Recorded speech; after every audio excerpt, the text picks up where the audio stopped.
Itinapon na parang basura, niloko ng sariling biyenan, at pilit na pinaghiwalay sa lalaking pinakamamahal. Ngunit ngayon, sa mismong gabi ng kaarawan ng bilyonaryong si Cesar Santiago, nagbabalik si Marisol, hindi bilang isang reyna, kundi isang hamak na katulong na gumagapang sa dilim ng mansyon. Sa gitna ng halakhak ng mapangaping si Isabela, may dalawang batang nagtatago sa bodega, ang mga tagapagmana ng dugong Santiago na itinuring na basura. Sino ang tunay na nagmamay-ari ng korona? At hanggang kailan mananatiling lihim ang mga sugat ng kahapon? Handa ka na bang masaktan, magalit, at muling umibig? Huwag mo akong tignan ng ganyan, Marisol. Isang hamak na basahan ka lang sa mansyong ito at kahit kailan ay hinding-hindi magbabago iyon. Ang boses ni Isabela ay matalas pa sa talim ng bubog na nakakalat ngayon sa sahig ng engranding bulwagan.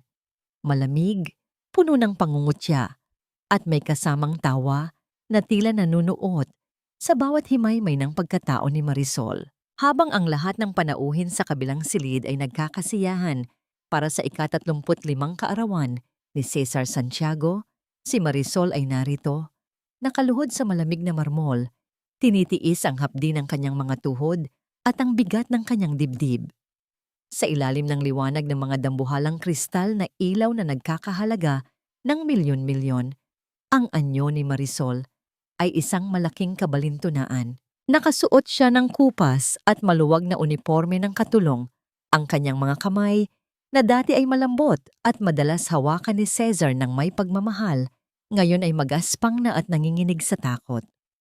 Maingat niyang pinupulot ang mga piraso ng nagkadurog-durog na baso ng mamahaling wine na sadyang itinapon ni Isabela sa kanyang harapan. Bawat piraso ng kristal na dumidikit sa kanyang balat ay tila paalala ng kanyang durog na dangal. Isang malalim na buntong hininga ang pinakawalan niya, ngunit nanatili itong nakabara sa kanyang lalamunan. Hindi siya pwedeng umiyak, hindi siya pwedeng magpakita ng kahinaan. Dahil sa likod ng mga pader na ito, sa madilim at malamig na bodega, may dalawang musmos na umaasa sa kanyang pagbabalik.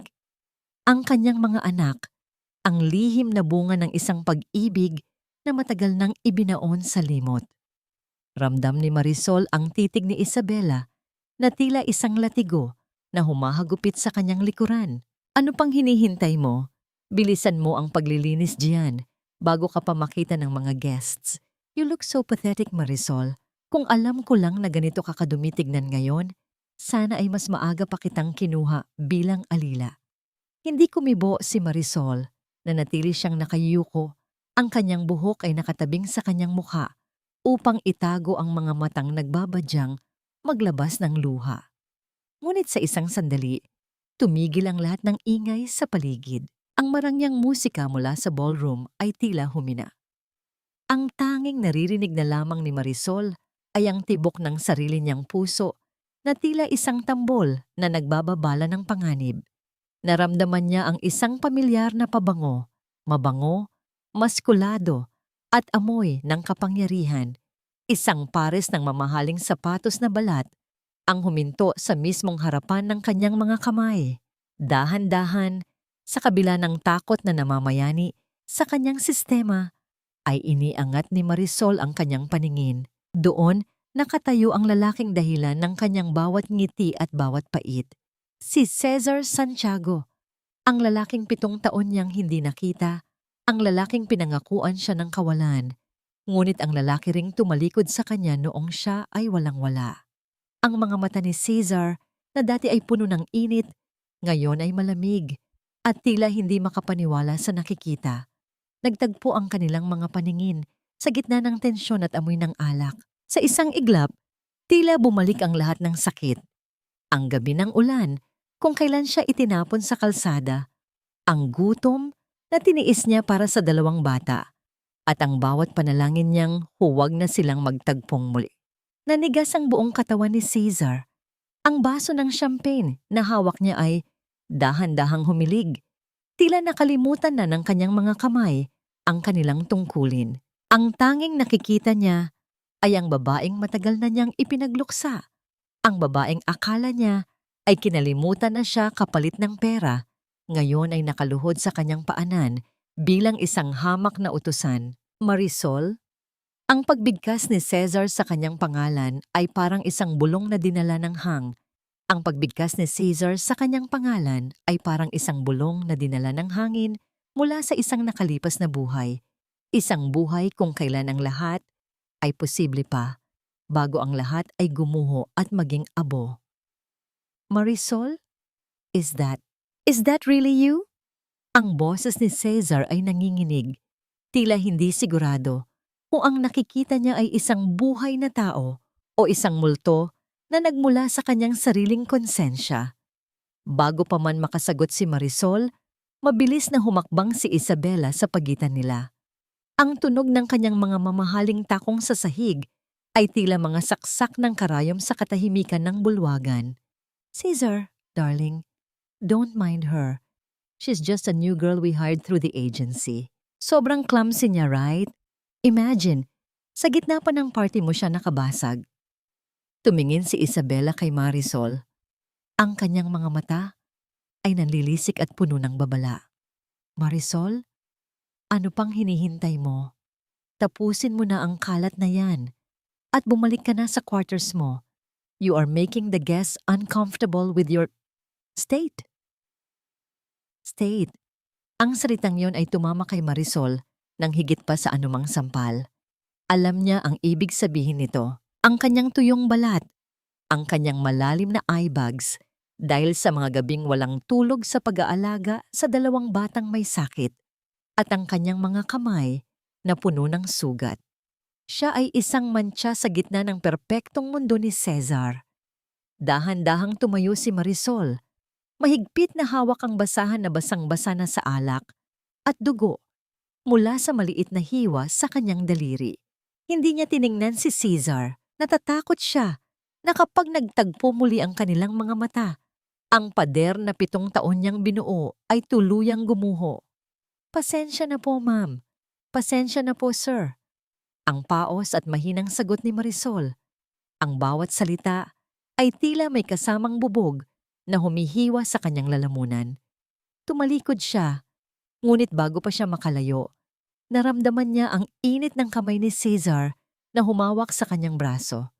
Wait, Marisol, kailangan nating mag-usap. Saan ka galing? Bakit ka narito? Caesar. Ang boses ni Doña Imelda ay dumagundong mula sa ituktok ng engrandeng hagdanan. Ang matandang reyna ng mga Santiago ay pababa na. Ang kanyang mukha ay kasing tigas ng bato at ang kanyang presensya ay tila nagdadala ng malamig na simoy ng hangin. Huwag mong abalahin ang katulong. May mga bisitang naghihintay sa iyo sa main hall. Hayaan mong ang mga tauhan ang gumawa ng trabaho nila. Tumingin ang matanda kay Marisol. Walang awa, walang pagkilala, tila isang insekto lamang ang kanyang tinitignan. Ikaw, umalis ka na rito bago ko pa maisipang tanggalin ka sa trabaho ngayong gabi rin. Sa gitna ng takot at pagkapahiya, isang imahe ang biglang pumasok sa isip ni Marisol. Ang mukha ng kanyang 2 anak, sina Lito at Maya, nakasalukuyang natutulog sa maruming banig sa loob ng bodega. Sila ang dahilan kung bakit niya nilunok ang lahat ng kanyang dignidad. Sila ang dahilan kung bakit siya bumalik sa impyernong ito. Mabilis siyang lumakad palayo. Halos tumatakbo patungo sa madidilim na pasilyo ng mansyon, malayo sa ingay ng musika at sa nakakasilaw na liwanag ng mga kristal na ilaw. Ang bawat hakbang niya ay tila pagtakas sa isang katotohanang ayaw niyang harapin. Nang makarating siya sa likod ng mansyon, sa tapat ng maliit at lumang bodega na nagsisilbing tahanan nila, sa loob ng ilang buwan, doon lamang siya huminto. Ang paligid ay tahimik, tanging ang malayo, at mahinang kalansing ng mga kubyertos mula sa kusina ang naririnig. Napaupo si Marisol sa lupa. Ang kanyang mga kamay ay nakatakip sa kanyang mukha. Walang tunog na lumabas sa kanyang bibig, ngunit ang kanyang buong katawan ay nanginginig sa matinding emosyon. Isang tahimik na pagtangis na tila sumisigaw sa kalangitan. Bakit, Caesar? Bakit kailangan mo pang maging ganyan kagwapo at kayaman habang ako ay ganito? Ang bulong niya sa dilim. Ngunit ang mas masakit na tanong na gumugulo sa kanyang isip ay hindi tungkol sa nakaraan. Ito ay tungkol sa kasalukuyan. Kung malalaman mo ang totoo, kung malalaman mong ang mga batang kinakandong ko sa dilim ay ang sarili mong dugo, ililigtas mo ba kami? O ikaw din ang magiging dahilan upang muli kaming itapon sa kalsada? Tumayo siya at dahan-dahang binuksan ang pinto ng bodega.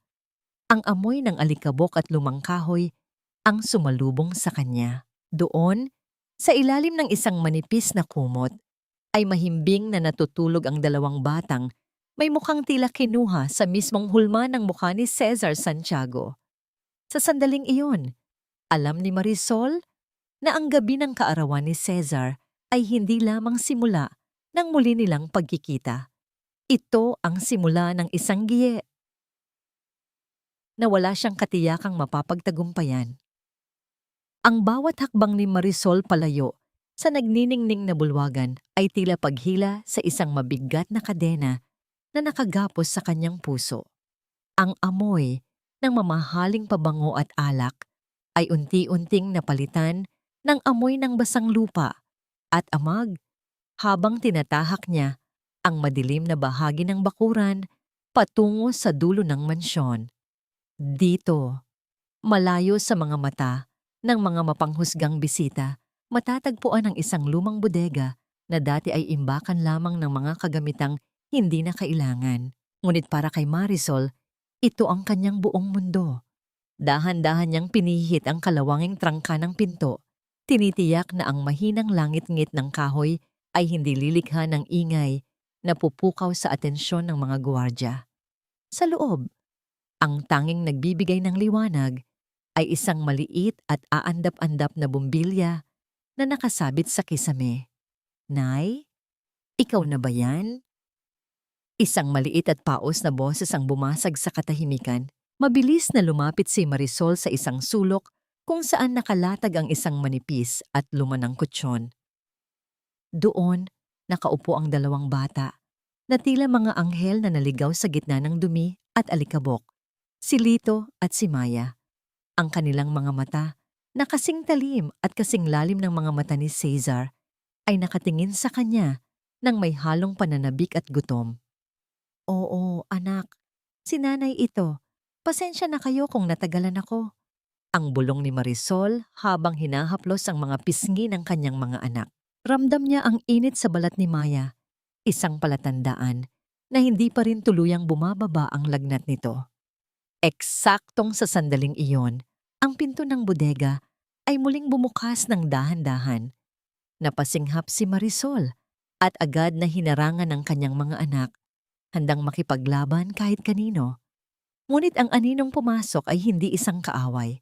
Ito ay si Aling Nena, ang matandang kusinera na tanging nakakaalam ng kanyang lihim. May dalang maliit na balot ng dyaryo si Aling Nena at ang amoy ng kaning lamig at piniritong tuyo ay agad na humalimuyak sa loob ng bodega. Heto, kumain na kayo. Pasensya na Marisol, ito lang ang naipuslit ko mula sa kusina. Masyadong mahigpit ang mga tauhan ni Isabela ngayong gabi. Salamat Aling Nena, hulog ka ng langit. Ang tugon ni Marisol habang tinatanggap ang pagkain. Habang pinapanood niyang kumakain ang kanyang mga anak, ang isip ni Marisol ay biglang hinila ng isang madilim na alaala. 7 taon na ang nakalilipas sa silid na kinalalagyan ngayon ni Doña Imelda. Ang lahat ng pangarap niya ay pinatay sa loob ng isang gabi. Tandang-tanda pa niya ang lamig ng boses ng matanda habang inilalapag sa harap niya ang isang basong puno ng madilim na likido. Inumin mo ito Marisol, hindi kailangan ng pamilya Santiago ang isang batang mula sa gutter. Ang utos ni Doña Imelda noon. Pinilit siyang uminom ng gamot na dapat sana ay papatay sa mga batang kasalukuyang nasa harap niya ngayon. Ngunit ang pag-ibig ng isang ina ay mas malakas kaysa sa anumang lason. Tumakas siya nagtago sa pinakamadilim na sulok ng bansa at lumaban para sa buhay ni Nalito at Maya. Ang bawat lunok ng pagkain ni Nalito ay tila isang tagumpay laban sa kalupitan ng mga Santiago. Ngunit ang tagumpay na ito ay may kaakibat na takot. Ang takot na sa anumang sandali. Ang lahat ng pinaghirapan niya ay mawala kapag nalaman ni Cesar ang totoo. Isang malakas na kulog ang gumitla sa kanila na sinundan ng biglang pagbuhos ng malakas na ulan. Ang tunog ng mga butil ng ulan na humahampas sa butas-butas na yero ng bodega ay tila isang malungkot na awitin. Kinandong ni Marisol ang dalawang bata, pilit na ibinibigay ang kanyang sariling init upang hindi sila lamigin. "Nay, kain ka na rin po. Baka magkasakit ka, kami na lang ang maiiwan," ang sabi ni Lito habang iniaabot ang isang maliit na piraso ng tuyong tinapay na naitabi niya mula kaninang umaga. Napangiti si Marisol sa gitna ng kanyang mga luha. Ang maliit na kilos na yon ng kanyang anak ay sapat na upang punan ang kanyang pagod at pasakit. "Salamat anak, busog na si nanay basta makita kayong busog." Dahan-dahan niyang sinimulang awitin ang isang pamilyar na oyayi. Ang kantang dati ay inaawit sa kanya ng kanyang ama. Ang himig nito ay humahalo sa tunog ng ulan na tila isang proteksyon laban sa malupit na mundo sa labas ng bodega. Ngunit sa kabila ng panandaliang katahimikan, hindi alam ni Marisol na sa labas ng pinto, sa ilalim ng malakas na buhos ng ulan, ay may isang taong nakatayo. Isang aninong kanina pa nakikinig sa bawat bulong, sa bawat awit at sa bawat paghikbi sa loob ng bodega. Ang taong yun ay hindi gumagalaw, tila isang rebulto na unti-unting nilalamon ng dilim, habang ang kanyang mga kamay ay mahigpit na nakakuyom sa galit at pagtataka. Sino ang lihim na nakamasid sa kanilang munting santuwaryo? At ano ang gagawin nito kapag napatunayan nitong ang mga batang nasa loob ay hindi lamang basta mga batang lansangan? Sinasayang mo lang ang oras mo sa isang basura ng nakaraan, Cesar. Ang mga Santiago ay hindi tumitingin sa likuran, lalo na kung ang nakikita lamang ay isang pagkakamali. Ang boses ni Doña Imelda ay parang isang malamig na hampas ng hangin sa gitna ng gabi. Habang nakatayo si Cesar sa tapat ng kanyang dambuhalang bintana sa library, tinitignan ang malakas na buhos ng ulan. Naramdaman niya ang pamilyar na bigat sa kanyang dibdib. Sa loob ng 7 taon, ang mga salitang ito ang naging kuta niya. Ang paniniwalang iniwan siya ni Marisol kapalit ng malaking halaga ng pera. Ngunit ang muling pagkikita nila kanina, ang takot sa mga mata ng babae at ang pagkawasak ng kanyang anyo ay tila mga anay na unti-unting sumisira sa matibay na kasinungalingang kanyang pinaniwalaan. Hindi sumagot si Cesar. Hinintay niyang marinig ang pagsasara ng pinto bago siya dahan-dahang lumapit sa kanyang lumang desk gamit ang isang maliit na susi na laging nakatago sa loob ng kanyang pitaka. Binuksan niya ang pinakailalim na drawer. Doon, nakatago ang isang lumang folder na puno ng mga liham na ibinalik sa kanya 7 taon na ang nakalilipas. Return to sender. Address unknown. Ito ang nakasulat sa bawat sobre. Ngunit sa ilalim ng malamig na liwanag ng kanyang desk lamp, napansin ni Cesar ang isang bagay na hindi niya nakita noon dahil sa matinding galit. Ang mga dulo ng bawat sobre ay may maliliit na punit. Hindi ito sadyang binuksan ng maayos, kundi tila pinilit silipin ang nilalaman bago muling idikit. Isang malamig na hinala ang gumapang sa kanyang likuran. Kung hindi nakarating ang mga sulat na ito kay Marisol, sino ang naglakas loob na basahin ang kanyang mga pagsusumamo? "Darling, bakit gising ka pa? Masyado ka na bang pagod sa party mo?" Ang boses ni Isabela ay puno ng tamis. Ngunit para sa pandinig ni Cesar ngayon, ito ay tila isang nakakarinding ingay. Pumasok si Isabela na suot ang kanyang mamahaling silk robe. Ang kanyang mga mata ay agad na dumapo sa folder na hawak ni Cesar. Mabilis na isinara ni Cesar ang drawer, ngunit huli na. Ang ngiti ni Isabela ay bahagyang kumupas napalitan ng isang mapanuring tingin. Is it about her again? Cesar, please. Nakita mo naman ang hitsura niya kanina. She's just a poor, broken woman now. Baka kaya siya bumalik dito ay dahil naubos na ang perang ibinigay ni Mommy sa kanya noon. Don't let her gaslight you into thinking she's a victim. Gaslight? Ang pag-ulit ni Cesar sa salita ay may kasamang pait. Sino ba talaga ang biktima rito, Isabela? Ang babaeng nagtatrabaho ngayon bilang alila? O ang lalaking 7 taong namuhay sa isang kwentong baka gawa-gawa lang? Cesar, that's enough! Ang boses ni Isabela ay tumaas ng bahagya. Nawala ang kanyang pagiging mahinahon. Gawin mo ang gusto mo. But remember, the Santiago Empire is built on reputation. Huwag mong sirain ang lahat para lang sa isang babaeng hindi ka pinahalagahan. Nang muling maiwan si Cesar sa katahimikan, binuksan niya muli ang drawer at inilabas ang isang maliit na kwaderno. Sa loob nito, nakasingit ang isang tuyo at kupas na bulaklak, isang sampagwita na ibinigay sa kanya ni Marisol nung mga panahong wala pa silang pangarap kundi ang makasama ang isa't isa. Ang bango nito ay matagal nang wala, ngunit ang alaala ng haplos ni Marisol ay tila sariwa pa rin. Ito ang kanyang golden moment, isang sandali ng kawalang malay bago ang lahat ay nabahiran ng dugo at pera. Isang matinding pintig ang naramdaman ni Cesar sa kanyang sentido. Ang bawat tibok ng kanyang puso ay tila isang tanong na humihingi ng sagot. Bakit narito si Marisol? Bakit siya pumapayag na tratuhin na parang basura? At sino ang mga batang nabanggit ni Aling Nena sa mga bulong-bulungan sa kusina?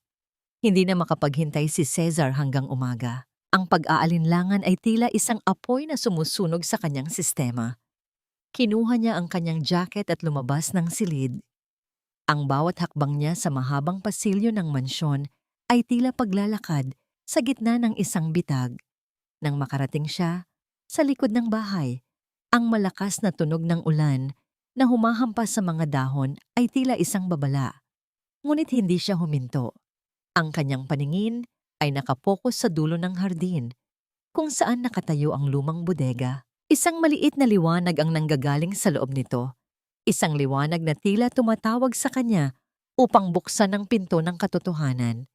Habang papalapit siya, ang kanyang bawat paghinga ay naging mabigat.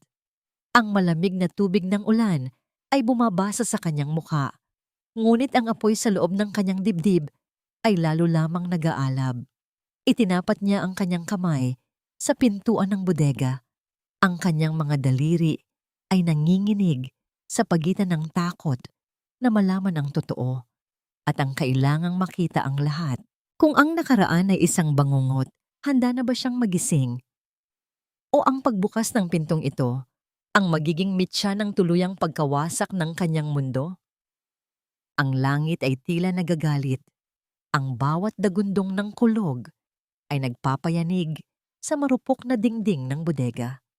Sa loob, ang bawat patak ng ulan na tumatagos sa butas-butas na yero ay parang mga luhang malamig na pumapatak sa mukha ni Maya. Ang bata ay nanginginig, hindi dahil sa lamig, kundi dahil sa apoy ng lagnat na tila sumusunog sa kanyang maliit na katawan. Maya anak, huwag kang bibitiw. Nandito si nanay. Ang pabulong na pagsusumamo ni Marisol. Ang kanyang boses ay basag, humahalo sa ingay ng hanging humahampas sa labas. Ngunit nang maramdaman niya ang biglang paninigas ng katawan ni Maya at ang pagtirik ng mga mata nito, ang mundo ni Marisol ay tuluyang gumuho. Ang takot na mawalan ng anak ay mas matindi pa sa takot na muling harapin ang kanyang mga kaaway. Wala nang pag-aalinlangan, binuhat ni Marisol ang anak.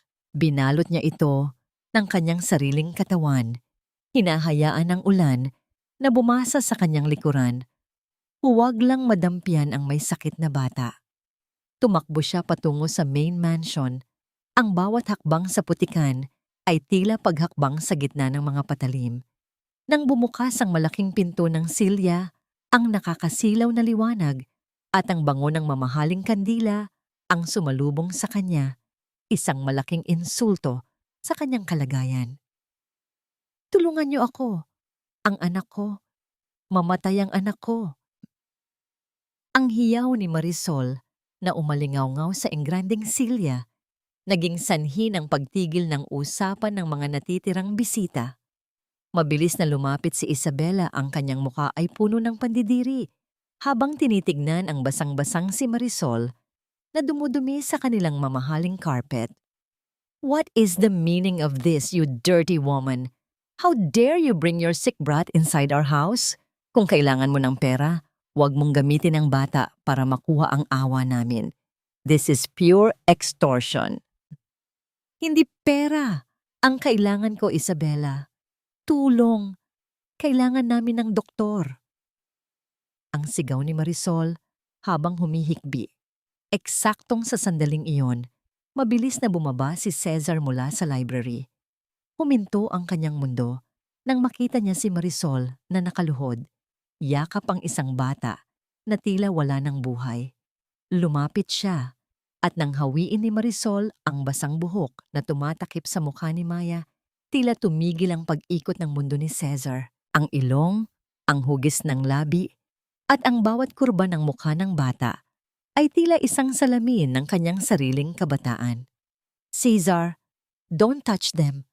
Baka may kung anong sakit yan." Ang babala ni Isabela, ngunit hindi siya narinig ni Cesar. Ang kanyang mga kamay ay dahan-dahang dumaite sa maliit na pisngi ni Maya. Ang init nito ay tumagos hanggang sa kanyang kaluluwa. "Cesar!" Isang matalas na boses ang nagmula sa itaas ng hagdanan. Si Doña Imelda, suot ang kanyang itim na gown, ay nakatingin sa kanila nang may halong puot at pandidiri. Anong ginagawa ng babaeng yan dito? At bakit may dala siyang bata na galing sa kung saan? "Guard, palayasin ang babaeng yan at ang kanyang anak. Ngayon din." "Mami, ang bata, kailangan niya ng tulong." Ang mahinang sabi ni Cesar. Ang kanyang mga mata ay hindi maalis sa mukha ni Maya. "Hindi natin obligasyon ang bawat pulubi na kakatok sa pinto natin, Cesar. That is not a Santiago blood. Itapon sila sa labas ng baw bago pa sila makahawa sa atin." Ang utos ni Doña Imelda, ang bawat salita ay parang isang hatol ng kamatayan. Mula sa matinding takot ng isang ina patungo sa kabiguan, hanggang sa pag-asa ng makita si Cesar at muling pagbagsak sa ilalim ng kalupitan ni Doña Imelda. Ang sandali kung kailan ginamit ni Marisol ang kanyang buong katawan bilang panangga sa malamig na hangin para kay Maya habang nakaluhod sa silya, ang kanyang mga basahan ay tila mas marangal pa kaysa sa sutla ni Isabela. Ano ang gagawin ni Cesar matapos niyang makita ang mukha ng bata? At nasaan si Lito, ang isa pang kambal, sa gitna ng kaguluhang ito?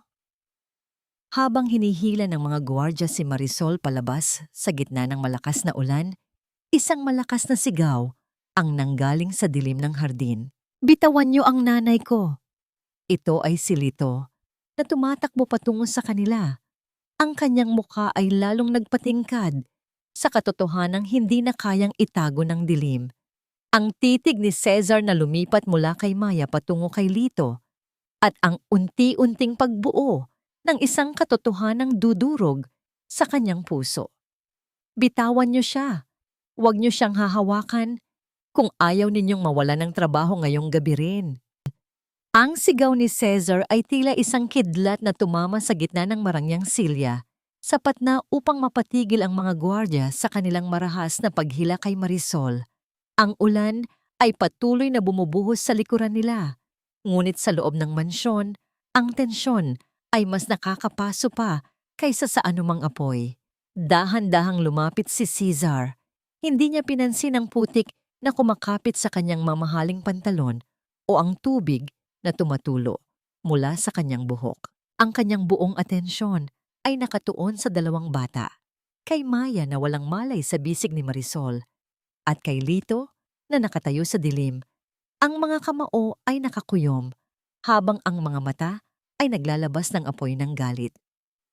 "Cesar, ano bang ginagawa mo? You are ruining your reputation for these people. Ang asik ni Isabela.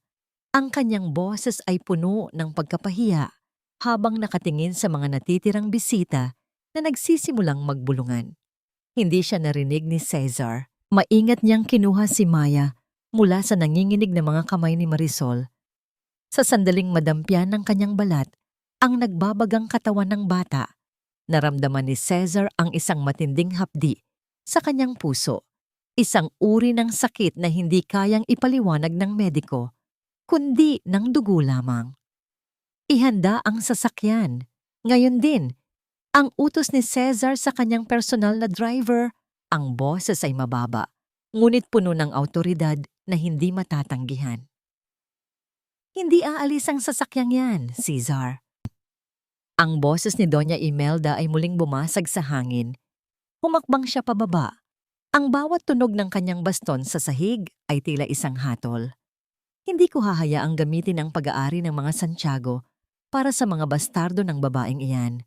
Kung gusto mong tumulong, tawagan mo ang krus na pula. Huwag mong dalahin ang dumi sa loob ng aking pamamahay. Sa unang pagkakataon sa loob ng 7 taon, tumayo si Marisol ng tuwid. Hindi siya yumuko. Hindi siya humingi ng paumanhin.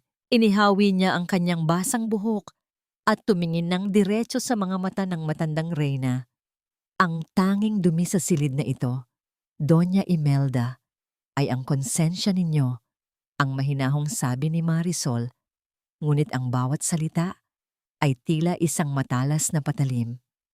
Maaring nagtagumpay kayong paalisin ako noon, maaari ninyong nakawin ang lahat sa akin, ngunit hinding-hindi ko hahayaang saktan ninyo ang mga anak ko. Ang dugong dumadaloy sa kanila ay hindi kailangan ng inyong pahintulot para maging totoo. Isang nakakabinging katahimikan ang bumalot sa bulwagan. Ang mga mata ni Doña Imelda ay nanlaki sa galit, habang si Isabela naman ay tila nabulunan sa sariling laway. Ang sampal na ito ng katotohanan ay mas masakit pa kaysa sa pisikal na hagupit. Cesar, maniniwala ka ba sa kanya? Ang histerikong tanong ni Isabela. Ang kanyang mukha ay nagsisimulang maging kakulay ng abo sa tindi ng selos. She's lying. Ginamit niya ang mukha mo para makahanap ng mga batang kamukha mo. This is a scam. Tumingin si Cesar kay Isabela at sa unang pagkakataon, nakita niya ang kapangitan sa likod ng perpektong makeup nito.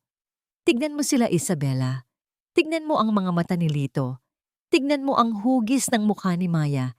Hindi kailangan ng DNA test para makita ang sarili ko sa kanila. Pero gagawin ko pa rin iyon.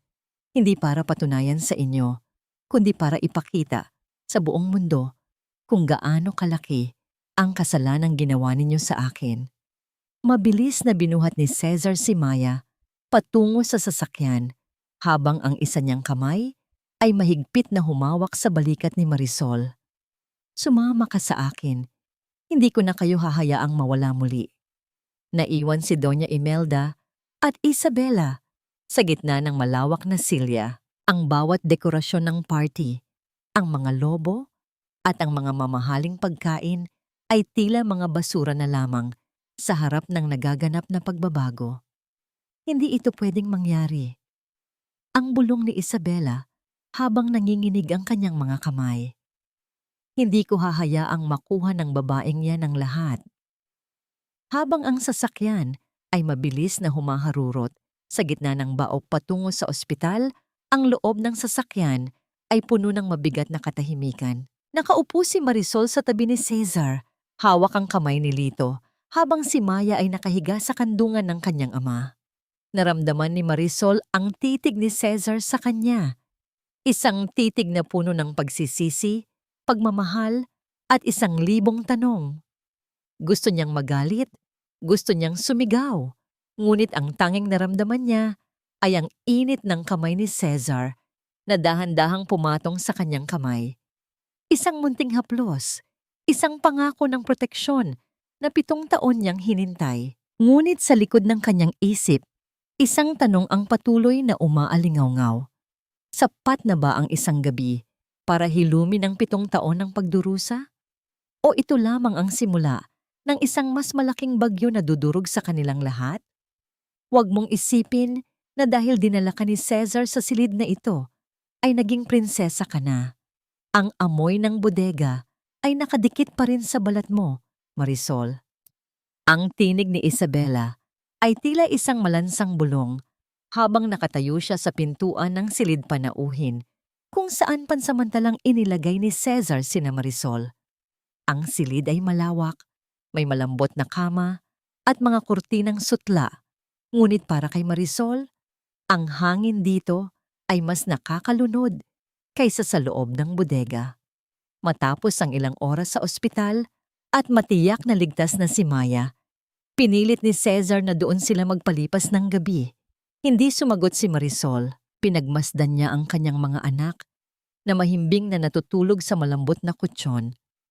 Sa ilalim ng liwanag ng lampara, dahan-dahan siyang lumabas ng silid upang kumuha ng mainit na tubig. Habang tinatahak ang mahabang pasilyo ng mansyon, biglang huminto ang kanyang mundo. Doon, sa gitna ng malawak na gallery ng mga Santiago, nakasabit ang isang dambuhalang painting. Ito ang habilin ng bukid, ang huling obra maestra ng kanyang ama bago ito pumanaw sa pait at hirap. Nilapitan ni Marisol ang painting. Ang kanyang mga daliri ay nanginginig, habang dahan-dahang itataas sana ang kamay upang daitin ang canvas. Ngunit bago pa man dumikit ang kanyang balat, napatigil siya. Ang kanyang mga mata na sinanay ng kanyang ama sa sining ng pagpinta at pagpapanumbalik ng mga luma ay nakakita ng isang bagay na hindi mapapansin ng karaniwang tao. Ang hagod ng brotsa sa gawing itaas, ang timpla ng kulay asul sa langit. Hindi ito gawa ng kanyang ama, peke. Ang mahinang bulong ni Marisol. Ang kanyang puso ay nagsimulang tumibok ng mabilis. Ito ay isang huwad na kopya. Biglang bumalik sa kanyang alaala ang huling gabi ng kanyang ama. Nakahiga ito sa banig, ubo ng ubo, habang hawak ang kamay ni Marisol. Anak, ang painting na yan, ang ating dangal. Ninakaw yan ng mga Santiago sa pamamagitan ng pekeng kontrata.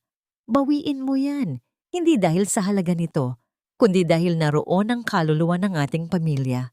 Isang matinding galit ang nag-alab sa dibdib ni Marisol. Hindi lamang siya ang ninakawan ng buhay ng mga Santiago. Maging ang huling alaala ng kanyang ama ay pinalitan nila ng isang kasinungalingan. Kung ang nakasabit dito ay peke, nasaan ang tunay? Dinala siya ng kanyang mga paa patungo sa dulo ng pasilyo, sa silid na imbakan ng mga koleksyon ng sining na hindi madalas ipakita.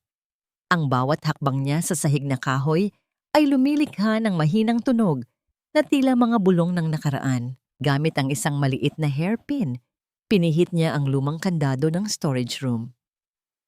Ang tunog ng pagpihit ng mekanismo ay naging hudyat ng kanyang pagpasok sa isang mundo ng alikabok at lihim. Sa loob, ang amoy ng lana at langis ng pintura ay sumalubong sa kanya.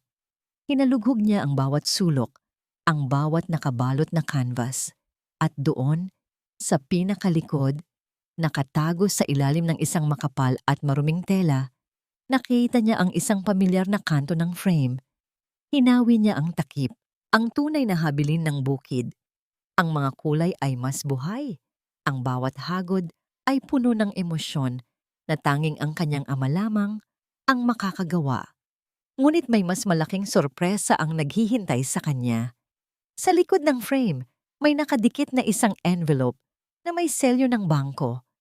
Mga dokumentong nagpapatunay na ang mga Santiago ay matagal nang nagbebenta ng mga ari-arian ng kumpanya ng palihim gamit ang mga huwad na painting. So, hindi lang pala pag-ibig ni Cesar ang gusto mong manakaw, kundi pati ang mga kayamanan namin? Ang boses ni Isabela ay pumutok sa katahimikan na parang isang putok ng baril. Nakatayo ito sa pintuan, hawak ang isang cellphone na tila may kinukuhanan ng video. Ang kanyang mukha ay puno ng tagumpay. Huli ka, Marisol. Magnanakaw ka talaga, gaya ng ama mong patay gutom. Ito ba ang pasasalamat mo sa lahat ng tulong ni Cesar? Ang pagnakawan kami sa gitna ng sarili naming pamamahay? Ang boses ni Isabela ay pumailan lang sa loob ng masikip na storage room, puno ng pekeng pait at matatalim na paratang. Habang nakatayo si Cesar sa pintuan, ang kanyang mga mata ay palipat-lipat sa painting na hawak ni Marisol at sa isang mamahaling kwintas na brilyante na biglang inilabas ni Isabela mula sa loob ng bulsa ng suot na apron ni Marisol. Walang magawa si Marisol kundi manginig sa tindi ng shock. Hindi niya alam kung paano napunta ang kwintas na yon sa kanyang bulsa. Hindi totoo yan, Cesar. Nakita ko ang tunay na painting ng tatay ko. Ang nakasabit sa labas ay peke. At ang kwintas na yan, hindi ko alam kung paano napunta sa akin yan. Cesar, darling, listen to her excuses. Napaka-creative. Ang tawa ni Isabela na may halong pangungutya. Plinano niya ang lahat. Ginamit niya ang mga bata para makapasok dito. At ngayon, pati ang mga art collection natin ay pinupuntirya niya. She is a professional thief, Cesar. Lumapit si Cesar. Ang kanyang mukha ay isang blankong papel na mahirap basahin. Marisol, bakit mo hawak ang painting na ito? Dahil ito ang katotohanan, Cesar. Ang pamilya mo, ang asawa mo, niloloko ka nila. Ang sigaw ni Marisol. Ang mga luha ay nagsisimulang pumatak sa kanyang mga pisngi. Ngunit bago pa man siya makapagpaliwanag tungkol sa envelope na nakita niya sa likod ng painting, ang tunog ng sirena ng pulis sa labas ng mansyon ay tila isang hatol na nagpatahimik sa lahat. Dinala si Marisol sa sala ng mansyon kung saan naghihintay ang mga alagad ng batas. Sa harap ng mga natitirang bisita at mga katulong, pilit na pinusasan si Marisol. Ang pinakamasakit na bahagi ay hindi ang bakal na nakadiin sa kanyang mga pulso, kundi ang makita ang kanyang dalawang anak na sina Lito at Maya na nakatayo sa itaas ng hagdanan, umiiyak at tinatawag ang kanyang pangalan. Nay, huwag niyo pong dalhin ang nanay namin. Ang hiyaw ni Lito, ang kanyang maliit na boses ay nagpayanig sa bawat sulok ng mansyon. Sinubukan niyang bumaba, ngunit hinarangan siya ni Doña Imelda gamit ang kanyang baston. Hayaan ninyong makita ng mga batang yan kung ano ang kinahihinatnan ng isang kriminal, ang malamig na sabi ng matanda. Tumingin si Marisol kay Cesar, nagmamakaawa ang kanyang mga mata. Ngunit si Cesar ay nakatayo lamang doon, tila isang ribulto ng pag-aalinlangan. Ang bigat ng utang na loob sa kanyang ina at ang ebidensyang inilatag ni Isabela ay tila isang pader na humaharang sa kanyang puso. Ang pag-alis ng sasakyan ng pulis ay tila isang huling hininga para kay Marisol. Habang nakatingin siya sa bintana, nakita niya ang papaliit na anino ng mansyon ng mga Santiago, ang lugar na minsang naging langit niya at ngayon ay naging impyerno. Sa loob ng malamig at madilim na selda, ang tanging naririnig ni Marisol ay ang pag-alingaw-ngaw ng bakal na pinto na isinara ng gwardya. Ang amoy ng ihi at lumang semento ay tila sumasakal sa kanya. Napaupo siya sa sahig, ang kanyang mga kamay ay mahigpit na nakahawak sa kanyang mga tuhod. Ang bawat tibok ng kanyang puso ay tila isang tawag para sa kanyang mga anak. Paano niya sila poprotektahan mula sa loob ng kulungan? Paano niya mapapatunayan ang kanyang kawalang sala kung ang buong kapangyarihan ng mga Santiago ay nakatuon upang durugin siya? Sa gitna ng kanyang paghihinagpis, isang mahinang kaluskos ang nanggaling sa kabilang selda. Isang paos at matandang boses ang bumasag sa katahimikan ng gabi. Huwag kang mawalan ng pag-asa, iha. Hindi lahat ng nakakulong ay may kasalanan at hindi lahat ng nasa laya ay malinis ang kamay. Napatingala si Marisol. Sa kabila ng mga rehas, isang matandang lalaki na may mapuputing buhok at malalalim na mata ang nakatingin sa kanya. Ang mukha nito ay pamilyar, tila isang anino mula sa kanyang kabataan na matagal na niyang hindi nakikita. Arturo? Ang pabulong na tanong ni Marisol, ang kanyang puso ay biglang tumibok ng mabilis. Ikaw ba yan, Mang Arturo? Marisol, anak. Patawad. Patawarin mo ako. Kung ngayon lang tayo muling nagtagpo sa ganitong kaawa-awang kalagayan. Ang boses ni Mang Arturo ay parang isang kalawang na lagari na humihila sa bawat alaala ni Marisol. Sa loob ng madilim na selda, tanging ang maliit na liwanag mula sa pasilyo ang nagbibigay anyo sa matandang lalaki. Ang kanyang muka ay puno ng mga kulubot ng paghihirap at ang kanyang mga mata ay tila dalawang balon ng pagsisisi. Lumapit si Marisol sa mga rehas, ang kanyang mga kamay ay nanginginig habang hinahawakan ang malamig na bakal. Mang Arturo, bakit kayo narito? Akala ko ay umuwi na kayo sa probinsya matapos ninyo akong ihatid sa istasyon ng bus 7 taon na ang nakalilipas. Isang mapait na tawa ang kumawala sa tuyong labi ng matanda. Hindi nila ako hinayaang makaalis, Marisol.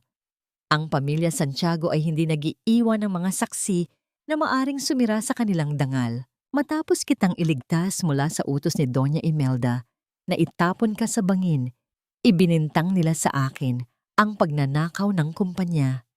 Ikinulong nila ako upang manatiling nakasara ang aking bibig. Napatakip ng bibig si Marisol.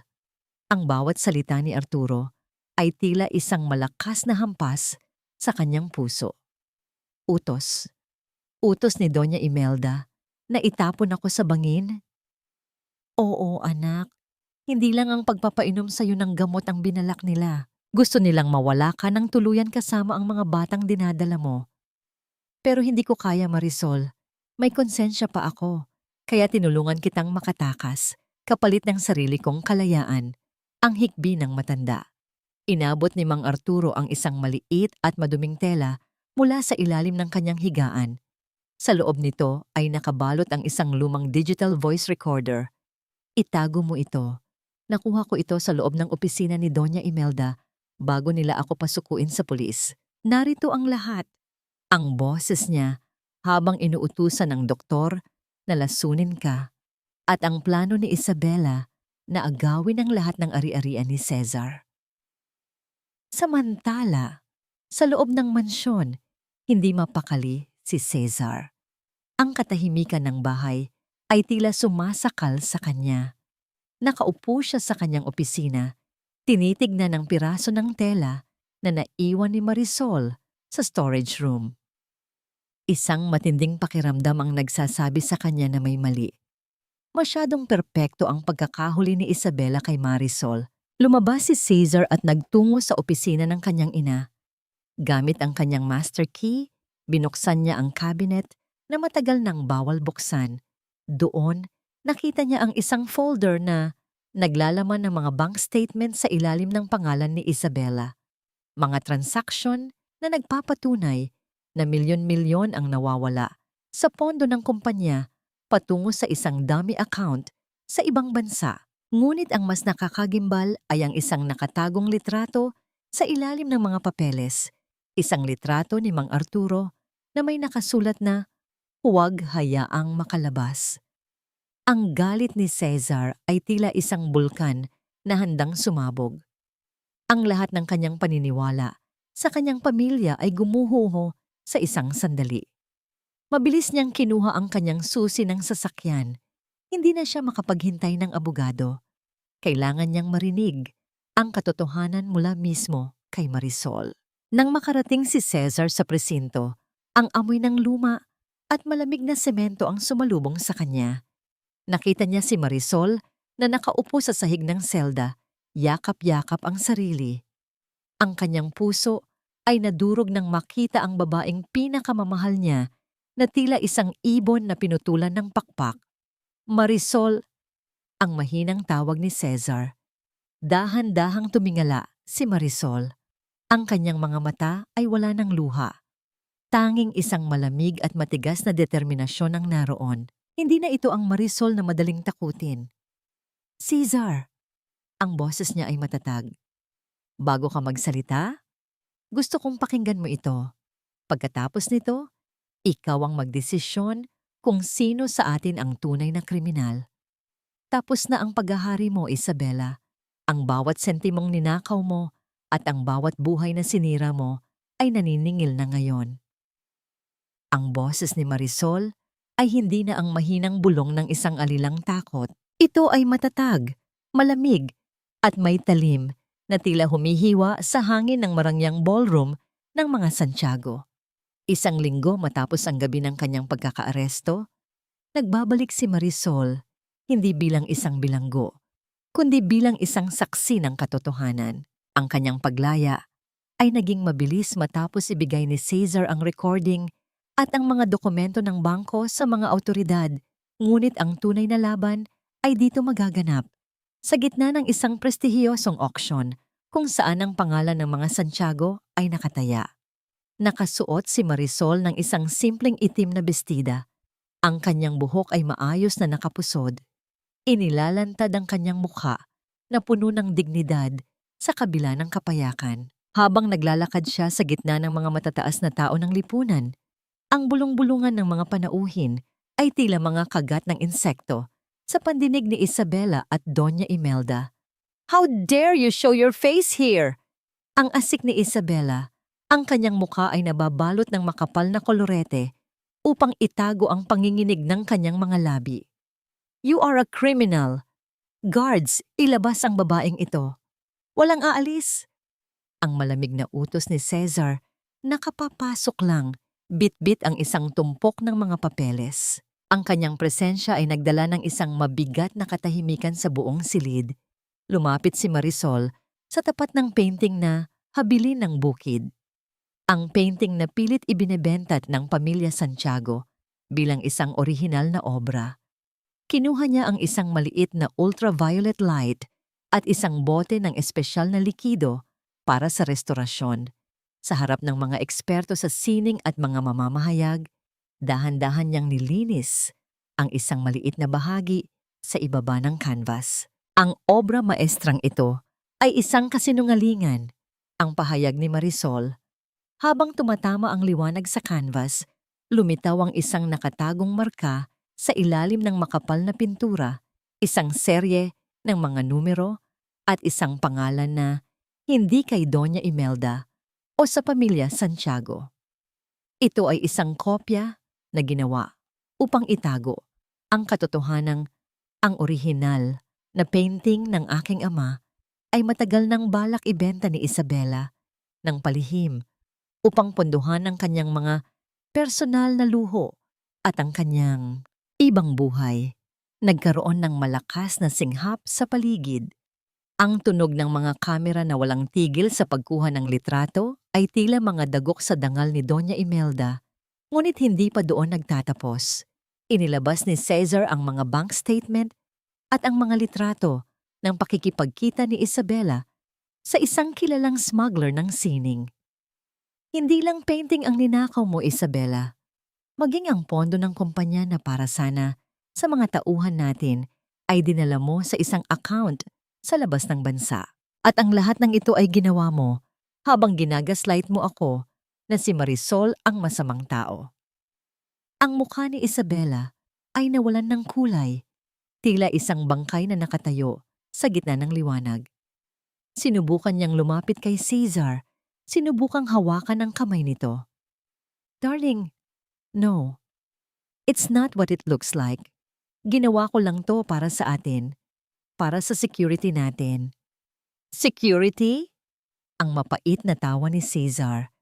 "Ang tanging security na gusto mo ay ang proteksyon para sa iyong mga kasalanan." Tumingin si Doña Imelda sa kanyang paligid. Nakikita ang pagguho ng imperyong binuo niya sa loob ng maraming dekada. Ang bawat tingin ng pangungutya mula sa mga panauhin ay tila mga latigo sa kanyang matandang katawan. Ang kanyang utang na loob na ginamit niyang panakot kay Cesar ay wala ng talim. "Marisol," ang tawag ni Cesar. Ang kanyang boses ay puno ng pagsisisi habang nakatingin sa babaeng 7 taon niyang hinayaang magdusa. Tumingin si Marisol sa kanya. Walang galit sa kanyang mga mata. Tanging isang malalim na pagod at ang pagnanais para sa katarungan. Ang kanyang golden moment ay hindi ang pagkakita sa pagbagsak ni Isabela, kundi ang sandali nang daitin niya ang canvas at maramdaman ang kaluluwa ng kanyang ama na tila bumubulong na malaya na sila. Hindi na pera ang kailangan ko, Cesar, ang sabi ni Marisol. Gusto ko lang na malamang ng buong mundo na ang ama ko ay hindi isang magnanakaw at ang mga anak ko ay hindi mga pagkakamali. Sa gitna ng kaguluhan, habang ang mga awtoridad ay pumapasok na sa ballroom upang arestuhin si Isabela para sa estafa at falsification of documents, tumayo si Cesar sa gitna. Hawak niya ang isang dokumento, ang kanyang formal na pagbitiw sa tungkulin bilang pinuno ng Santiago Group at ang pagtalikod sa kanyang mana. Ang imperyo ay gumuho, hindi dahil sa labas na kaaway, kundi dahil sa bulok na pundasyon ng kasinungalingan sa loob nito. Maaring nakuha mo ang katotohanan, Marisol, ngunit hinding-hindi mo makukuha ang kinabukasan ng mga batang iyan. Ang dugong Santiago ay hindi pwedeng lumaki sa kalsada at gagawin ko ang lahat upang mabawi sila sa iyo bilang kanilang legal na lola. Ang boses ni Doña Imelda ay parang isang malamig na hampas ng bakal sa gitna ng silid na punong-puno pa rin ng mga bakas ng nagdaang kaguluhan. Habang ang mga pulis ay inilalabas ang naghihisterikong si Isabela, ang matandang reyna ay nananatiling nakatayo ng tuwid. Ang kanyang mga kamay ay mahigpit na nakahawak sa kanyang gintong baston. Ito ang kanyang huling alas. Ang kapangyarihan ng batas at ang yaman na natitira pa sa kanyang mga kamay upang bawiin ang karapatan sa mga anak ni Marisol. Naramdaman ni Marisol ang biglang panlalamig ng kanyang mga kamay. Ang takot na mawala ang kanyang mga anak ay mas matindi pa kaysa sa takot na mabulok sa kulungan. Lalapit sana siya upang sumagot, ngunit isang kamay ang humarang sa kanyang harapan. Isang kamay na pamilyar, mainit, at ngayon ay nanginginig sa matinding desisyon. Si Cesar. Dahan-dahan niyang hinubad ang kanyang mamahaling relo na gawa sa ginto at diamante at inilapag ito sa ibabaw ng mesa nang walang pag-aalinlangan. Ang bawat kilos niya ay tila isang ritual ng pagpapakawala sa isang buhay na matagal na siyang ikinukulong. Hindi na sila kailanman magiging bahagi ng mundong ito, Mommy. Ang boses ni Cesar ay mahinahon, ngunit may bigat na tila isang bundok na gumuguho. Dahil sa gabing ito, wala nang natitirang Santiago Group na pagmamay-ari natin. Nilagdaan ko na ang lahat ng papeles bago ako pumunta rito. Ang lahat ng personal kong ari-arian, ang mga shares ko, at maging ang mansyong ito ay inilipat ko na sa isang trust fund para sa mga biktima ng ilegal na gawain ni Isabela at ng kumpanya. Isang nakakabinging katahimikan ang bumalot sa bulwagan. Maging ang paghinga ni Doña Imelda ay tila napatigil. Anong kalokohan ito, Cesar? Itatapon mo ang lahat para sa babaeng yan? Para sa mga batang yan? Hindi ko sila itatapon, Mami. Inililigtas ko sila. Ang sagot ni Cesar habang dahan-dahang hinuhubad ang kanyang mamahaling suit jacket. Iniiwan lamang ang kanyang puting polo na may mga bahid pa ng ulan at pagod. Inililigtas ko sila mula sa laso ng perang ito. Inililigtas ko sila mula sa isang lola na mas mahal ang reputasyon kaysa sa sariling apo. Lumapit si Cesar kina Lito at Maya na nakatago sa likuran ni Marisol. Sa unang pagkakataon, lumuhod siya sa harap nila. Hindi bilang isang bilyonaryo, kundi bilang isang ama na nagsusumamo. Ang kanyang mga mata ay puno ng mga luhang matagal na niyang ipinagkait sa kanyang sarili. Lito, Maya, patawarin niyo si Daddy kung ngayon lang siya dumating. Ang pabulong niyang sabi. Ang boses ay basag sa tindi ng emosyon. Ang golden moment ay dumating nang dahan-dahang lumapit si Lito at hinawakan ang mukha ni Cesar gamit ang kanyang maliliit na kamay.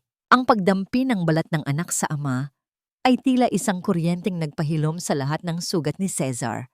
Binuhat niya ang dalawang bata ng sabay. Ang kanyang mga braso ay naging kuta na hinding-hindi na muling mabubuwag. Tumingin si Cesar kay Marisol. Wala na akong pera, Marisol. Wala na akong pangalan na maipagmamalaki. Ang tanging dala ko na lang ay ang sarili ko at ang pagnanais na bumawi sa bawat segundong wala ako sa tabi ninyo. Tatanggapin mo pa ba ang isang lalaking walang maibibigay, kundi ang kanyang puso? Ang mga mata ni Marisol ay puno ng luha, ngunit sa pagkakataong ito, ang mga luha ay hindi na mula sa sakit. Nakita niya ang sakripisyo ni Cesar, ang pagtalikod sa isang kaharian para sa isang maliit at payak na tahanan. Sa kabilang dulo, si Doña Imelda ay tila biglang tumanda ng 10 taon. Ang kanyang baston ay dumulas sa kanyang kamay at lumikha ng isang mahinang tunog sa sahig. Ang kanyang imperyo ay wala na at ang kanyang anak ay tuluyan ng kumawala sa kanyang mga gapos. Ngunit sa gitna ng tagumpay na ito, isang anino pa rin ang nakabantay. Ang mga abogado ni Isabela ay hindi pa tapos. At ang kaso ng custody ay isang mahabang laban na kailangan pa nilang harapin sa korte. Hindi ito matatapos sa isang yakap lang, Cesar. Ang huling banta ni Doña Imelda bago siya dahan-dahang tinalikuran ng kanyang sariling anak. Anak mo sila sa dugo, Marisol. Pero sa harap ng batas, isa ka lang pulubing walang maipapakitang bukas para sa kanila. Ang mga salitang iyon mula sa abogado ng mga Santiago ay tila mga palasong may lason na bumaon sa dibdib ni Marisol habang nakatayo siya sa gitna ng malamig at malawak na silid ng korte. Ang amoy ng lumang papel at ang formal na kapaligiran ay tila sumasakal sa kanyang paghinga. Sa kabilang panig, nakaupo si Doña Imelda na tila isang reyna sa kanyang trono, napapaligiran ng mga dekalibring abogado na handang durugin ang karapatan ng isang ina sa pangalan ng pera at kapangyarihan. Tumingin si Marisol sa gawing likuran ng silid kung saan nakaupo sina Lito at Maya. Suot ng dalawang bata ang kanilang pinakamalinis na damit, mga lumang t-shirt na maingat na nilabhan at pinlansya ni Marisol sa ilalim ng aandap-andap na ilaw ng kanilang pansamantalang matutuluyan. Ang kaibahan ng kanilang payak na anyo sa marangyang silya ng korte ay isang masakit na paalala ng agwat na pilit binubutas ng mga Santiago upang bawiin ang kanyang mga anak. Naramdaman ni Marisol ang panginginig ng kanyang mga kamay sa ilalim ng mesa. Ang kanyang lalamunan ay tuyong-tuyo at ang bawat tibok ng kanyang puso ay tila isang pagsusumamo para sa katarungan. Ngunit nang maramdaman niya ang mainit na haplos ni Cesar sa kanyang balikat, tila nagkaroon siya ng lakas na hindi niya inakalang taglay niya. Si Cesar, na ngayon ay wala ng suot na mamahaling Amerikana, ay nanatiling nakatayo sa kanyang tabi bilang kuta at sandigan. Your Honor, ang simula ni Marisol nang siya na ang tinawag upang tumayo sa witness stand. Ang kanyang boses ay nanginginig sa simula, ngunit unti-unti itong naging matatag na tila isang daloy ng tubig na hindi kayang pigilan. Maaring tama ang kanilang sinasabi. Wala akong milyon-milyon sa bangko. Wala akong mansyon na may mga kristal na ilaw. Ngunit sa loob ng 7 taon, sa gitna ng gutom at dilim, ang mga anak ko ay lumaking busog sa pagmamahal na hindi kayang bilhin ng anumang korporasyon.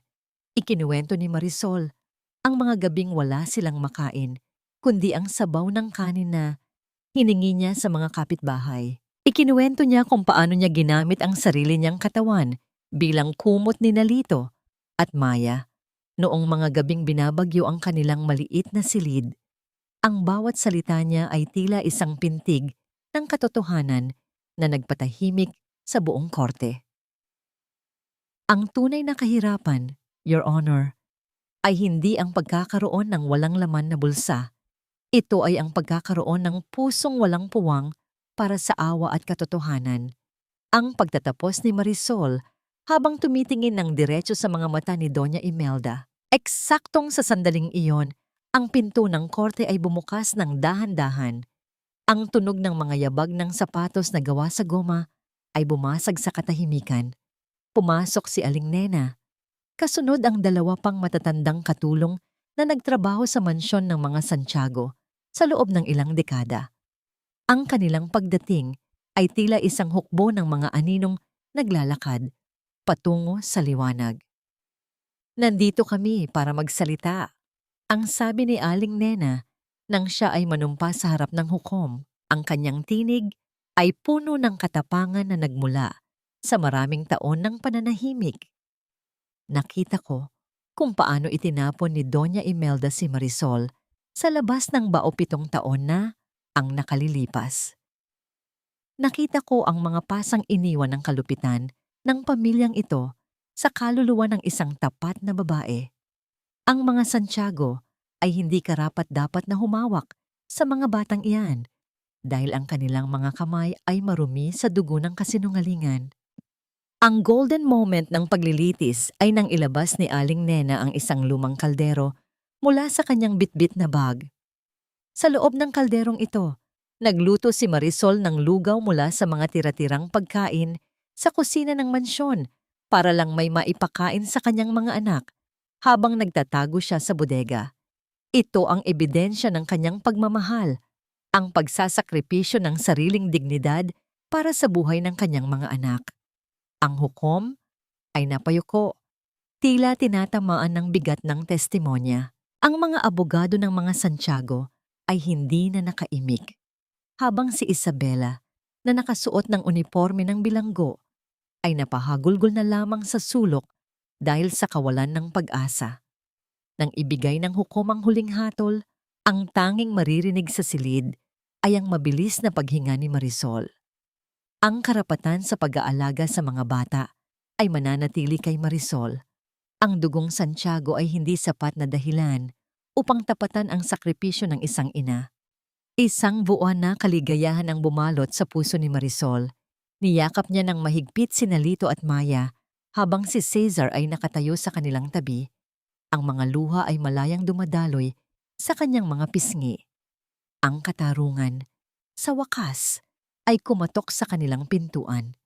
Ngunit ang panandaliang kapayapaan ay muling nabulabog. Sa gitna ng kaguluhan ng paglabas ng mga tao sa korte, biglang bumagsak si Doña Imelda sa sahig. Ang tunog ng kanyang gintong baston na humampas sa semento ay tila isang huling hininga ng isang imperyo. "Mami!" ang sigaw ni Cesar habang mabilis na tumatakbo patungo sa kanyang ina. Ang mukha ng matanda ay maputla. Ang kanyang mga mata ay nakatitig sa kisamin ng walang buhay habang ang kanyang bibig ay tila may gustong sabihin ngunit walang tunog na lumalabas. Napatigil si Marisol. Sa kabila ng lahat ng sakit, sa kabila ng lahat ng pagdurusa, ang nakikita niya sa harap niya ay hindi na ang makapangyarihang reyna, kundi isang matandang babaeng nag-iisa sa gitna ng kanyang sariling pagkawasak. Isang huling pagsubok ang dumating. Ang kakayahan bang magpatawad ay mas malakas kaysa sa pagnanais na makitang nagdurusa ang kaaway? Ang amoy ng lansa ng dagat at ang sariwang simoy ng hangin sa Pangasinan ay tila isang gamot na dahan-dahang humihilom sa mga sugat na iniwan ng Maynila. Wala na ang ingay ng mga sasakyan, wala na ang nakakasakal na usok ng kasinungalingan, at wala na ang mabigat na pasanin ng pangalang Santiago. Sa maliit na bahay na yari sa Kawayan at Nipa, na pagmamay-ari ng pamilya ni Marisol, muling nahanap ng pag-ibig ang kanyang tahanan. Dahan-dahang lumakad si Marisol sa dalampasigan. Ang kanyang mga paa ay ramdamang lamig ng bawat dampi ng tubig dagat sa buhangin. Sa malayo, nakikita niya ang dalawang batang tumatakbo at naghahabulan, sina Lito at Maya. Ang kanilang mga tawa ay mas malakas pa sa tunog ng mga alon na humahampas sa pampang. Hindi na sila ang mga batang nagtatago sa madilim na bodega. Sila na ngayon ay mga anak ng araw at dagat. Ang ganda nilang tignan, hindi ba? Ang boses ni Cesar ay dahan-dahang pumailan lang sa likuran ni Marisol. Lumingon si Marisol at napangiti. Ang lalaking nasa harap niya ngayon ay malayo na sa bilyonaryong nakilala niya sa mansyon. Suot ni Cesar ang isang simpleng sando at kupas na short. Ang kanyang balat ay bahagyang nangitim dahil sa pagtulong sa mga mangingisda tuwing umaga. Wala na ang kanyang mamahaling relo, Ngunit ang kislap sa kanyang mga mata ay mas maliwanag pa sa anumang diamante. Hindi ka ba nagsisisi, Cesar? Ang mahinang tanong ni Marisol habang pinapanood nila ang paglubog ng araw. Iniwan mo ang lahat, ang yaman, ang kapangyarihan, para sa payak na buhay na ito. Lumapit si Cesar at dahan-dahang hinawakan ang kamay ni Marisol. Ang kanyang haplos ay puno ng katapatan. Marisol, sa loob ng 7 taon, nakatira ako sa isang palasyo pero parang nasa loob ako ng kabaong. Ngayon ko lang naramdaman na humihinga ako. Ang tunay na kayamanan ay hindi ang perang iniwan ko, kundi ang pagkakataong makita ang mga anak ko na lumalaki sa tabi mo. Ang golden moment ng hapong yon ay nang ilabas ni Cesar ang isang piraso ng uling at isang lumang tabla. Dahan-dahan niyang iginuhit ang anino ni Marisol habang nakatingin sa dagat. Ito ang kanyang paraan ng paghingi ng tawad sa mga taong hindi niya na ipagtanggol ang sining ng ama ni Marisol. Sa bawat guhit, tila itinatama niya ang mga pagkakamali ng nakaraan. Sa gitna ng kanilang katahimikan, naramdaman ni Marisol ang paghilom ng kanyang sariling puso. Ang galit kay Doña Imelda ay unti-unti nang natutunaw, lalo na nang mabalitaan nilang ang matanda ay kasalukuyang nasa isang pasilidad para sa rehabilitasyon, hindi na nakakapagsalita at tanging ang mga alaala na lamang ang kasama. Napagtanto ni Marisol na ang pinakamabigat na parusa ay hindi ang kulungan, kundi ang mabuhay sa gitna ng sariling pagsisisi. Naitay, tara na po. Luto na ang inihaw na isda ni Aling Nena. Ang sigaw ni Maya habang kumakaway sa kanila. Sabay na lumakad ang mag-asawa patungo sa kanilang munting dampa. Doon, sa ilalim ng nagniningning na mga bituin, ang pamilyang pinaghiwalay ng tadhana at kasakiman ay muling nabuo. Ang bawat subo ng pagkain, ang bawat kwentuhan, at ang bawat haplos ay tila mga tahi na nagbubuklod sa kanilang mga pangarap. Habang naglalakad sila, naramdaman ni Marisol ang bigat ng ulo ni Cesar na sumandal sa kanyang balikat. Salamat, Marisol. Salamat sa hindi pagsuko sa akin. Salamat din, Cesar. Salamat sa pagpili sa amin. Ang bulong ni Marisol habang pinapanood ang mga alon na dahan-dahang binubura ang kanilang mga bakas sa buhangin. Tila sinasabing ang nakaraan ay wala na at ang bukas ay kanila na. Ang sandali ng magkasamang nanood ng paglubog ng araw ang apat. Magkahawak kamay habang ang kanilang mga anino sa basang buhangin ay nagmistulang isang painting na mas maganda pa sa anumang koleksyon ng mga Santiago. Doon, sa gitna ng paghahalikan ng langit at dagat, naramdaman ni Marisol ang tunay na kahulugan ng kalayaan. Hindi ito ang pagkakaroon ng maraming pera, kundi ang pagkakaroon ng kapayapaan sa puso na walang sinumang bilyonaryo ang makakapagnakaw. Habang naglalakad sila pabalik sa kanilang munting dampa, ang amoy ng inihaw na bangus at sariwang kamatis ay humahalimuyak sa hangin. Si Aling Nena ay abala sa pag-aayos ng hapagkainan sa labas, sa ilalim ng isang lumang puno ng talisay. Wala silang mamahaling kristal na baso o pilak na kubyertos, ngunit ang bawat plato ng kanin ay puno ng pasasalamat. Daddy, look! I caught a small crab! Ang sigaw ni Lito habang ipinapakita ang kanyang munting huli kay Cesar. Tumawa si Cesar, isang tawang malaya at walang bahid ng pagpapanggap. Wow, Lito! Ang galing mo ah! Bukas, tuturuan naman kita kung paano mag-ayos ng lambat, okay? Talaga, Dad? Promise? Ang paninigurado ng bata, ang kanyang mga mata ay nagniningning sa tuwa. Promise, anak! Ang sagot ni Cesar habang ginugulo ng bahagya ang buhok ng bata. Pagkatapos ay tumingin siya kay Marisol at sa isang sulyap ay nagkaintindihan sila. Ang buhay na ito ay payak, mahirap kung minsan. Ngunit ito ang buhay na matagal na nilang ipinagkait sa kanilang mga sarili. Nang matapos ang hapunan at mahimbing nang natutulog ang mga bata sa loob ng kanilang kwarto na yari sa kawayan, lumabas si Marisol sa beranda. Doon, Nakita niya si Cesar na nakatingin sa malayo, sa direksyon kung saan matatagpuan ang Maynila. Iniisip mo pa rin ba sila, Cesar? Ang mahinang tanong ni Marisol habang tumatabi sa kanya. Iniisip ko kung paano ako naging bulag sa loob ng 7 taon, Marisol.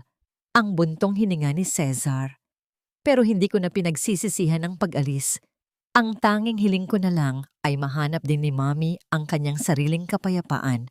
Kahit huli na ang lahat. Nabalitaan nila mula sa kanilang abogado na si Isabela ay tuluyan ng nahatulan ng pagkakakulong dahil sa malawakang estafa, habang si Doña Imelda naman ay nananatili sa ospital, unti-unting kinakain ng sariling katahimikan.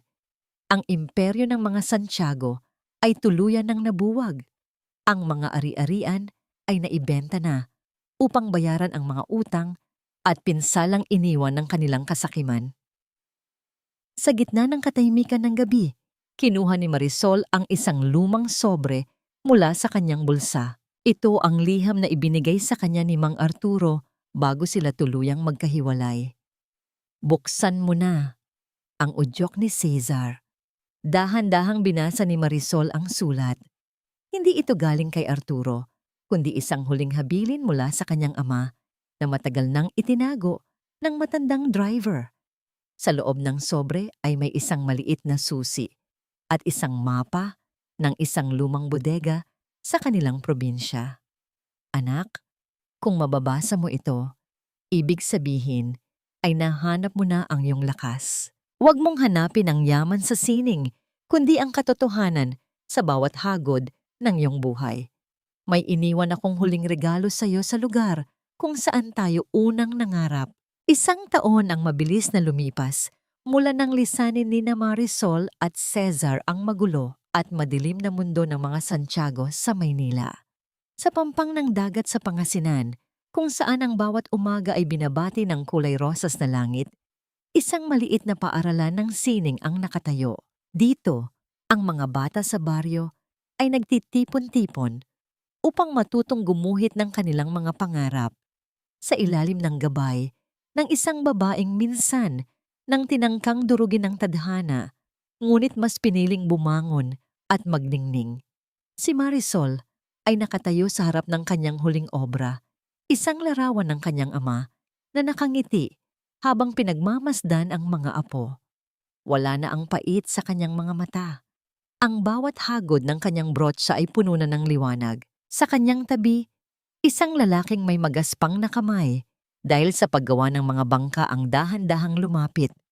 Si Cesar, na dating hari ng isang imperyo, ay masaya na ngayon sa pagiging sandigan ng kanyang pamilya. Isang araw, isang pamilyar na sasakyan ang huminto sa tapat ng kanilang dampa. Bumaba ang abogado ni Doña Imelda, bit-bit ang isang huling mensahe. Ang matanda ay payapa nang pumanaw sa kanyang pagtulog, ilang buwan matapos ang huli nilang pagkikita sa korte. Ngunit bago siya nawala, nag-iwan siya ng isang dokumento, ang formal na pagkilala sa tunay na gawa ng ama ni Marisol at ang paglilipat ng lahat ng natitirang yaman ng pamilya Santiago sa isang pundasyon na pangangasiwaan ni Marisol at Cesar para sa mga biktima ng pang-aapi. Binasa ni Marisol ang huling sulat ng matanda. Patawad, Marisol. Sa pagtatangka kong protektahan ang aming pangalan, nakalimutan ko ang halaga ng tunay na pamilya. Ang yaman ay naging lason sa aking kaluluwa. At ikaw ang naging gamot na nagpaalala sa akin kung ano ang tunay na mahalaga. Napatingin si Marisol sa malayo, sa direksyon ng dagat, kung saan naglalaro sina Lito at Maya. Nararamdaman niya ang isang malalim na kapayapaan na dahan-dahang bumabalot sa kanyang buong pagkatao. Ang pagpapatawad ay hindi nangangahulugang kinalimutan na niya ang lahat ng sakit, kundi ang pagpili na huwag nang hayaan ang nakaraan na diktahan ang kanyang bukas. Sa wakas, ang hiya at utang na loob na ginamit laban sa kanya ay napalitan ng pag-asa at pagmamahal. Darling, okay ka lang?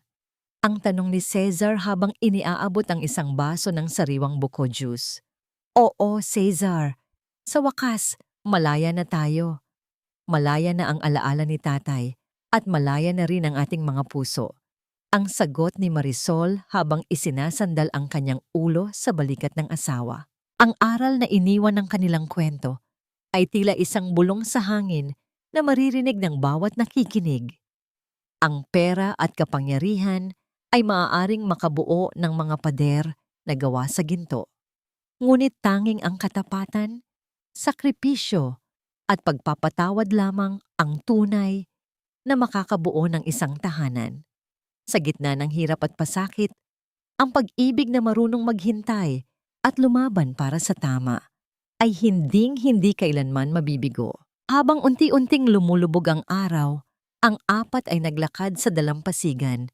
Ang kanilang mga tawa ay humahalo sa himig ng mga alon. Ang kwento ni na Marisol at Cesar ay natapos hindi sa isang malaking mansyon, kundi sa isang payak na dalampasigan kung saan ang bawat bukas ay isang bagong pagkakataon upang muling umibig at maging masaya. Ang sining ng buhay ay hindi nasusukat sa perpektong guhit, kundi sa kakayahan nating ayusin ang bawat pagkakamali hanggang sa ito ay maging isang obra maestra ng tunay na kaligayahan.